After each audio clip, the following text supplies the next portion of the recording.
Deməli, qaldıq 54-cü sualda. 54-cü sualın cavabı kitabda verilməyib və mən suala baxdım. Sualın cavabı yoxdur, çünki variantlarda da doğru cavaba rast gəlmədik. İndi gəlin baxaq. Bizə nə deyir? Bir qızdırılan bərk cismin temperaturunun zamandan asılılıq qrafikinə əsasən doğru olanları seçin. Bərk cisim götürüblər, onu qızdırırlar və həmin o cismin temperaturdan asıllıq, yəni temperaturunun zamandan asıllıq qrafikini verib bizə. Buna uyğun da düzləri tapmalıyıq. Gəlin baxaq. Bərk cisim, baxıram 20 dərəcə Selsidən bərk cismi qızdırıblar, qalxır və 320 dərəcə Selsidən artıq bunun, yəni temperaturu dəyişmir. Sadəcə olaraq müəyyən bir müddət ərzində sabit olaraq 320 dərəcə Selsi bu davam eləyir və 320 dərəcədən Selsidən sonra temperatur artmağa başlayır. Bu nə deməkdir uşaqlar? Belə bir qrafik veriləndə və mənə deyir ki, bərk cisim veriblər. Bərk cisim 20 dərəcədən 320 dərəcə Selsiyə qədər həmin o bərk cismi biz qızdırırıq. Sonra həmin o cisim başlayır əriməyə, amma ərimək birdən-birə baş verməyəcək ki, zamanla baş verir. O bir tərəfdən yavaş-yavaş o bərk cismin zərrəcikləri arasında olan rabitə qırılmağa başlayır. Belə deyək də, və o başlayır yavaş-yavaş əriməyə. Əvvəlcə bərk hissə çox olur, ərinti az olur. Get-gedə bu xəttin sonuna doğru ərintinin miqdarı artır. Maye halında olmanın miqdarı artır. Bərk cisim azalmış olur. Və sonra isə yenidən qızdırırıq. Artıq o ərintinin miqdarı, üzr istəyirəm, temperaturu artmış olur. Aha. Deməli, indi gəlin baxaq. Bunu nəyə bənzədək? Tutaq ki, evdə buzumuz var. O buzu çıxarıb qoyanda bir butulkada su götürsəm, buz götürsəm, o buz tədricən əriyəcək. Görürsüz, buz bir tərəfdən içərisində butulkada buz da olur, su da olur. Ta o buz əriyənə qədər, sonuna qədər müəyyən bir müddət keçməlidir. İlk öncə toxunanda təbii ki, o buzlu su əriyib tamamilə qutarsa belə buz kimi olur. Yəni biz sonra onun temperaturunu artırdıqca o soyuq su qızmağa başlayacaq, davam eləyəcək. Ümid eləyirəm ki, fikrimi başa düşdünüz. İndi gəlin variantlardan baxaq. Deyir ki, bu maddə 15 dərəcə Selsi temperaturunda bərk haldadır. Təbii ki, baxın 20 dərəcədən bunu qızdırmağa başlayıblar. Bərk halında olan bir maddədir. 20 dərəcə Selsidə bunun temperaturu artır. Yəni 15 dərəcədə doğrudan da bərk haldadır. Bu düzdür. Bu maddə 150 dərəcə Selsi temperaturda bərk haldadır. Təbii ki, 320 dərəcə Selsidə bu maddənin temperaturu görürsünüz bir müddət sabit qalır. Yəni əriməyə buradan başlayır hələ. Yəni ona görə 120 dərəcə Selsidə də bərk haldadır. Bu maddə 400 dərəcə Selsi temperaturda maye halındadır. Burada 320-də mayeleşməyə başlayır. Həm bərk, həm maye qarışıq bir şeydir. Sonunda tamamilə mayaya çevrilir və buradan yuxarı artıq o soyuq, daha doğrusu o maye halında biz o mayeni qızdırmağa çalışırıq. O bayaq dedim ha ki, buz kimi sudur artıq, o suyu isitməyə çalışırıq. Sanki burada o mayeni qızdırır. Doğrudan da 400 dərəcə Selsi temperaturda maye halındadır. Bəli, burada da maye olacaq. Amma deyir ki, 400 dərəcə Selsi temperaturda qaz halındadır. Xeyr, mən qaz halındadır necə deyə bilərəm ki? Qaz halında deyil, hələ bu maye qızmağa başlayır. Hələ bir özün əvvəlcə o mayeni qızdıraq, sonra deyək ki, o qaz halına keçir, yoxsa necə olur? Ona görə də burada düz cavab 1, 2, 3 olmalıdır. Variantların da heç birində bu yoxdur. Yəni ya 2, 3'ü ya da 1 yalnızdır. Ona görə bunu götürmürük. 2 ilə 3'ü doğru götürə bilərik. Yəni buradakı cavab 1, 2, 3. Testdə yanlışlıq var variantlarda. Ona görə də bunun cavabını verməyiblər. Sonra baxırıq 55-ci suala. 55-ci sual da eyni bunun kimidir. İndi buradan baxaq görək nə istəyir bizə.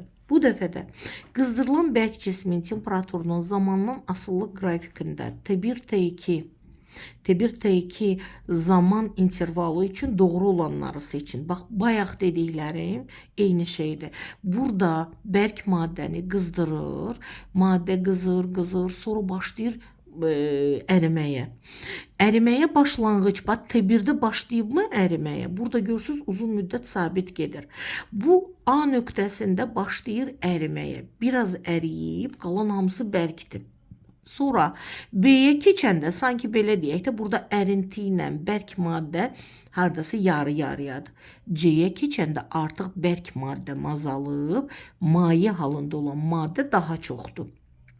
Və C'dən, yəni bu nöqtədən sonra və ya T2 nöqtəsini burayla götürəcək olsaq, buradan yuxarıya artıq o ərinti qızmağa başlayır. Yəni o ərimiş maddə, maye halında olan maddə ərinti özü qızmağa başlayır. İndi bunun belə açmasını dedikdən sonra variantlarımıza baxırıq. Deyir ki, qrafikin A nöqtəsində maddə bərk halındadır. Baxıram, qrafikin A nöqtəsində maddə bərk halındadır deyə bilərəm. Çünki artıq buradan hələ başlayacaq əriməyə. Bunu deyə bilərəm.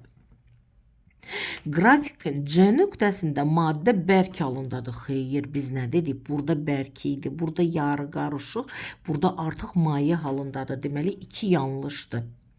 Qrafikin B nöqtəsində maddə bərk halındadır. Xeyr, artıq tən ortadır.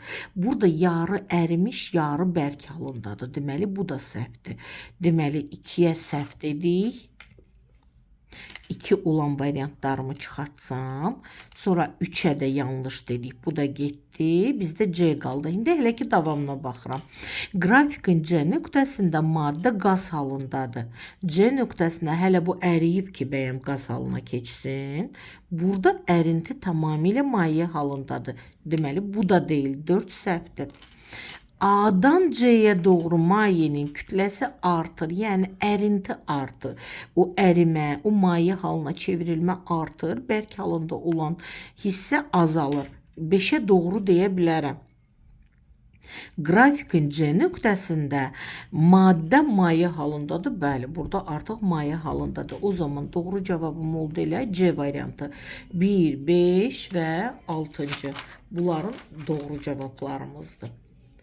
Sonra 56-cı suala baxıram. Deyir ki, ərimə qaynama temperaturu 20 dərəcə Selsi və 150 dərəcə Selsi olan maddə üçün doğru olanları seçməliyəm. Ərimə və qaynama temperaturu 20 və 150 dərəcə olan bir maddə üçün doğru olanları seçməliyik.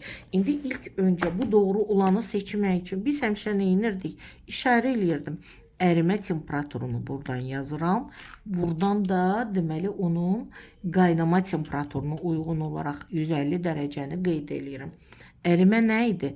Bərkdən mayeye keçmə. Deməli burada maddə bərk halındadır. Sonra ərimə yəni mayeye keçdi. Qaynama nədir? Mayədən qaza keçməyini göstərir. İlk öncə bunu özümdə qeyd eləyirəm və mən bilirəm ki, nədir, nə deyil. Ondan sonra davam eləyirəm. Variantlarımı oxuyaraqdan baxacağım bura. Deyir ki, bu maddə 0 dərəcə Selsi temperaturunda maye halındadır. Biz nə demişdik? Tez bura çəkdiyimə baxıram. 20 dərəcədən aşağıda bərk halındadır. Deməli, birinci cavab yanlışdır. 2-də bu maddə 70 dərəcə Selsi temperaturda bərk halındadır. 70 bu aralığa düşür, 70 dərəcə. Burada da maye halındadır. Bu da mənə deyir ki, bərk halındadır. Deməli, 2 də səhvdir. Bu maddə 10 dərəcə temperaturda bərk haldadır. Bəli, 20 dərəcədə bu əriməyə başlayacaq və 10 dərəcədə bərk halındadır. Deməli, mənim cavablarımın içərisində 3 doğrudur. Bu maddə 170 dərəcə temperaturda qaz halındadır. Tez bura baxıram, 150-də qaz halına keçib. Qaynama temperaturudur. 170'də artıq bu bütövlükcə qaz halındadır. Demək, burada 4-cü də doğrudur. Bu maddə 140 dərəcə temperaturda maye halındadır. 140 buradadır. Bu isti qaynar mayedir. demək mayedir. O zaman 140-da da mayedir, yəni 5 də doğrudur və mənim doğru cavabım o zaman nə olacaq? 3, 4, 5. Doğru cavab B variantıdır burada, 56-da. Sonra 57-də nə deyir? Ərimə qaynama temperaturu 30 dərəcə və 120 olan maddə üçün doğru olanları eyni şeydir. Sadəcə olaraq burada fərqli olanı nədir? Temperaturlar. Və mən də bu temperaturu bura yazıram. Özüm üçün 30 dərəcə və 120 dərəcə. Eyni şeydir, sadəcə rəqəm fərqi var. Bu maddə 50 dərəcə temperaturda bərk maye halındadır. Baxıram 50 dərəcə bu aralıqdadır. 30 ilə 120-nin arasında 50 olub. Bəli, maye halındadır. Bir doğrudur. Bu maddə 100 dərəcə temperaturda bərk halındadır. 100 dərəcədə mayedir, bərk deyil. 2 yanlışdır. Bu maddə məndən düzləri istəyir. Mən də çaşmamaq üçün bir doğrudur, 2 yanlışdır. Sonra bu maddə 10 dərəcə temperaturda bərk halındadır. 10 dərəcə buradan aşağıdır. Bəli. 3-cü doğrudur. Düzləri yuxarı yazım. Bu maddə 150 dərəcə temperaturda maye halındadır. 120-dən qaza keçir. Necə 150 ola bilər? 150 bu tərəfdədir. Demək, 4-cü yanlışdır. Bu maddə 130 dərəcə temperaturunda qaz halındadır. Bəli, 120-də qaynamağa başlayıbsa, 130-da təbii ki, qaz halındadır. Yəni 5 doğrudur. İndi biz düzlərimizi seçəcək olsaq, bu zaman variantlarda 1, 3, 5 doğrudur. Yəni 57-də doğru cavabım olacaq 1, 3, 5 A variantı. Bu qədər.